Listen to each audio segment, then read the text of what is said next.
The mainstream idea of happiness has always left a bitter taste in my mouth. The reason being that everybody, especially in the media or wherever you get the idea of happiness from, gets it so wrong. The reason I say this is because when you watch television or you go on social media or you check out these things that really construct your ideas in your head, you end up getting an idea of happiness that is so far from the truth, so far from the real deal, so far from happiness in itself, that you start to believe very bad things that aren't actually sustainable for the long term, for your long-term mental health. So my friend, I'm gonna highlight in this video the first three reasons or the first three myths about happiness that you should stop believing in right now if you want to actually become happy in your life. This video is a part of my new series on happiness and how to become a happier person. This is episode 1, this is part 1, and it's been so long since I've done a series of anything. I'm super excited, so if you're as excited as me, make sure you go down, click like and subscribe, and make sure you go and check out my new book, Project Self-Mastery, where I teach you how to go from level 1 to level 100 in your self-help journey in a very quick and concise, summarized way. I think it's 100 pages or so. It's nothing. It's a breeze to read over. I'm giving you straight content on how to become the best version of yourself. And if you've ever been curious about what type of personality you have, go down to the link in the description below to take my free personality quiz on my website. So without further ado, my friend, let's get into this video. The first myth about happiness, something that everybody seems to latch onto when they think about happy people, how to become happy, is you have to do things to be happy. And that is false. That is a lie. By saying that you have to do something to be happy, I can only be happy when I see this person. I can only be happy when I go for a massage. I can only be happy once I have that money. I can only be happy when I'm at home. I can only be happy when this happens. When you have to equate happiness with doing something, you are saying in your head that A, you do not have happiness within you already, and when you're not doing these things, happiness disappears. Or when you don't get this thing, happiness disappears. This is not the right thing to be doing. When you equate your happiness, your sense of peace and happiness, because happiness isn't just one thing. It's as you'll learn later on in the series, it's a culmination of a lot of other things within the idea of self-worth. So if you are the type of person to say, I can only be happy once I have that car, once I have that house, once I have that partner, once I have this amount of money, whatever it is, if you're that type of person, firstly, what happens if you don't get that? What happens if you don't get that house? What happens if you have that house and just something happens, maybe there's an earthquake or whatever, and you lose that house? What happens if all these things that you've attached your happiness with disappears? What will you do then? Will you become an unhappy person? Will you become depressed? Will you become sad, anxious? You know, the idea of tying your happiness to actions really results in a lot of pain for many people. So what I want you to do is stop having this idea in your head that you have to do something in order to be happy. If you're a Christian, and if you're not, it's okay. I respect that, it's okay. But if you are Christian, then you understand the idea that you're saved by grace through faith, which means you are not saved by your works. You're not saved by what you do. And we can really understand this type of idea when it comes to our happiness. You can't necessarily be happy through things that you do, all right? Because look, you can do things that make you happier in the moment, but your long-term happiness has to come from within. Your long-term happiness comes from a place of pure and utter acceptance, self-compassion, and love within yourself. Not from something that you do. You can't say, I'm only happy once I don't know, get a facial. It's not necessarily something that you should be keeping on forever. And if you think this idea is very, very nuanced, very different, I want you to understand something. If you are somebody that believes that you are happy only by what you do, I want you to really focus and visualize what happens if you don't get it. I mean, life will always throw challenges at you, curveballs, and you won't be able to understand exactly what happened. You have to really focus in on what would happen if you don't get that amount of money. What will happen if you don't get that partner? Will your happiness disappear? You cannot allow that to happen. Your happiness comes from who you are. You can only start doing things from a place of happiness. You can't do things because you want to be happy. You know, I would rather meet another person that I am attracted to from a place of self-love and happiness and self-worth than actually come from a place of, I need you to be happy, if you understand what I mean. The second myth about happiness, and this is one that is very, very toxic. It leads to a lot of repressed feelings and a lot of rage within people. When you think about the ideal happy person, a lot of us think about the people that smile through the darkest times. And yes, I know that we want to have that. I know that it's admirable to look at someone that is going through the worst times in their life and they're just smiling and they're happy. But at the end of the day, this is unhealthy, psychologically at least.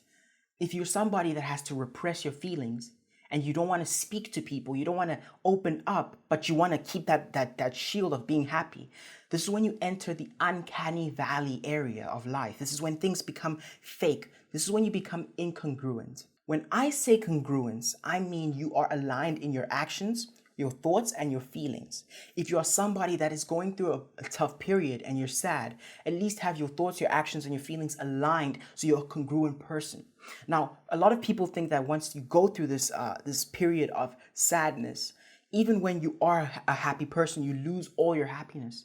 But that is wrong. If you're a happy person and you love yourself and you value yourself, then you will look for ways in order to help you out of this place. You won't try and repress the feelings of happiness or of sadness, excuse me. You will always look for ways to overcome it, okay? Now, what I mean by overcoming it, I mean you would go to look for people you can speak to. Maybe you go to therapy. Maybe you'll look for ways to improve. But you won't take the external stimulus you got from the world, the tough moments, the bad reaction that you got from that partner that you really love, or that bad grade that you got from school, or that cut in salary that you got from your boss. You won't take those painful feelings and push them deeper until you crack. No, you'll take those feelings. You'll let them out, even if it means you have to go into a room and scream your head out, scream into the pillow. But you'll let it all out, and then you'll seek on ways in order to improve or ways to deal with what happened. Don't fall for the idea that you constantly have to be happy. It's okay to cry sometimes. It's okay to be sad. It's okay to feel like you are anxious sometimes. Not all the time you have to be this perfect specimen of human being. And this happens to a lot of us, especially after doing self-help. If you've done self-help for let's say you read a book for like a week, and the book is on how to be productive all the time. And I am guilty of doing this. You read a book on how to be productive, you start implementing the habits, but then one day you laze off, or one day you chill, one day you decide to take a break. But then inside your head, you're like, I should be productive. I should be doing this. And maybe you keep on doing it. And after like a week or two, you get burnout and you feel like you can't ever do it again. You feel like throwing that self-help book out the window. And this is because you have pushed these or you've went so hard onto the topic of productivity, and it's become toxic, it's become bad. You've repressed your feelings of, I need to take a break, I need to stop working for a bit, I have to focus on other things, that you've really just put yourself in a place where even if you want to be productive again, you've had such a bad experience with this that it's become something you hate. That's the same thing when it comes to happiness. When you learn about being happy, or when you go on a journey of self-happiness, self-compassion, self-love, you will start, especially when you read more and more of my books or my videos, you start having this idea that you constantly have to be happy. And it becomes toxic positivity. If you want to read up more of it, I will release an article on my website, I think today probably, talking about toxic positivity and how it affects your psyche. But if you have to get to a place where you constantly feel like you have to be happy, even when you're going through a bad time, you become incongruent, you become fake, and it actually hurts your happiness in general. So remember, it's okay to feel bad. Don't hate yourself for feeling bad. Don't hate yourself for feeling anxious. Don't hate yourself for these things. It's okay. The third and final myth about happiness that I absolutely hate and I can't deal with is the fact that you have to be perfect. People think that when you're a happy person, you have to be this Barney. If you've watched Barney, if you know about Barney the dinosaur, then you know that Barney is constantly happy and he's constantly lit up. And no, you don't have to be perfect. You don't have to be the perfect specimen of human being. There will be times when you feel like you can't be that strong pillar that people want to lean on constantly for their own happiness, for their own validation. Because once you start to work on your self-help and your journey and your self-love and your happiness, you realize that a lot of people will start to lean on you for their own validation. And these are people that mostly didn't start their self-help journey, people that are still learning how to love themselves, I guess. And you also used to do this before you started with your journey. But sometimes you realize that you can't just be that perfect person always. And when that happens, it's okay. It is okay to say that, hey, look, I'm tired. I'm imperfect. The best person out there is not the person that is perfect, but it's the person that is perfectly imperfect. It's okay to not have the perfect thing to say, the perfect thing to do, the perfect way to walk, the perfect way to act. It's okay to be imperfect sometimes. But what you do when you go on social media, when you go on the media, you hear people conflate the idea of being truly happy with being the perfect person, constantly being the perfect person. And this is when self-acceptance comes in. When you enter a period of self-acceptance, you understand what your flaws are.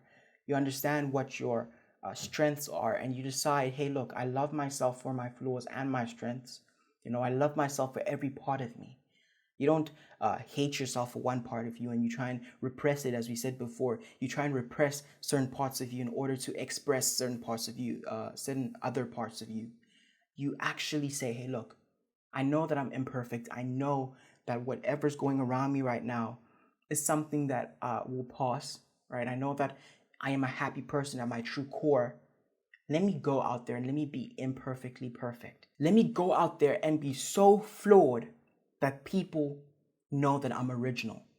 I mean, everybody knows that if you're a perfect person, then there's something wrong with you. You are not human. I mean, to be human is to be imperfect, to have flaws, to have certain things you can't do. And the idea of happiness that you've been fed your whole life is that you have to be this perfect person, when that's not true. So my friend, I hope this video helped you. If you want to speak directly to me, you know where to go. Link in the description below. If you want to check out my book, and if you want to check out my personality quiz, just go down to the link in the description below. Thank you for watching this video. This has been AJ Lacau.